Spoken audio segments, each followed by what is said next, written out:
then let me go to the next thing. Let me see, where did I,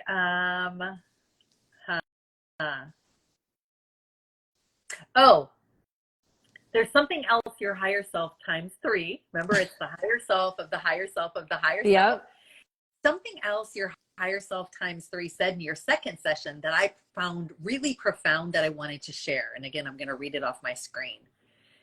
Self-love is not selfish or narcissistic. Right. Self-love is not selfish or narcissistic. It can overflow. If someone is concerned about that being the case, imagine the opposite. Imagine not having enough self-love. Then you're just a vacuum. Vacuuming love up from other people and seeing it from others, which is not sustainable. But instead, we should be resourcing love from source energy. It's overflowing vitality. We are meant to be full of love for ourselves. That is rejuvenating. Love is kind. Remember, it's not nice, it's kind. And then I wrote in capital letters here because I think Linda's higher self really emphasized this and said, seeking outside of self is not kind, and it is codependent. Yeah. Seeking outside of self is not kind to ourselves, right? Or to others. And it is codependent. It is under the guise of being nice, and nice is not kind. Yeah. It is a lesson humanity is learning at this time. Wow. Right? Yeah. Yeah. I believe that is true. Yes. That we need to love ourselves, that we can have boundaries, and that is kind. Like, it's not really kind of me to just give, everything everyone wants all the time just to be nice.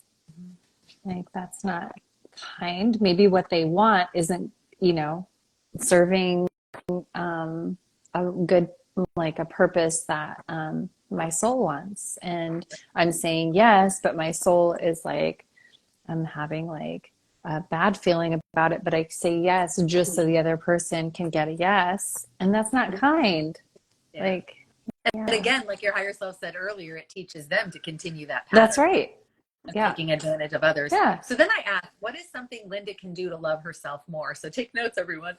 Okay. In every conversation with herself and others, we would love for her to offer herself forgiveness for not being perfect, or what her idea of perfect is. So like, I forgive myself for not being perfect. I mean, and then you think about it and go, what is perfect? Oh, come on, that's so ridiculous. Yeah. Had to be perfect. Who defines what perfect is? I mean, yeah, actually that reminds me of the of chapter 6, Isis chapter of the Sophia Code, because there's a lot of forgiving of oneself for many, many things, and it's quite beautiful and very activating. And I think that forgiving myself for not being what my human ego thinks is perfect, that idea of perfection changes as a style changes, or it's very fleeting. And being a fractal of God, we are already perfect. It's totally unconditional love that we are.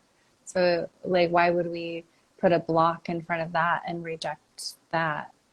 And choosing to love ourselves and letting that overflow and being kind and having boundaries, I think, is what is being talked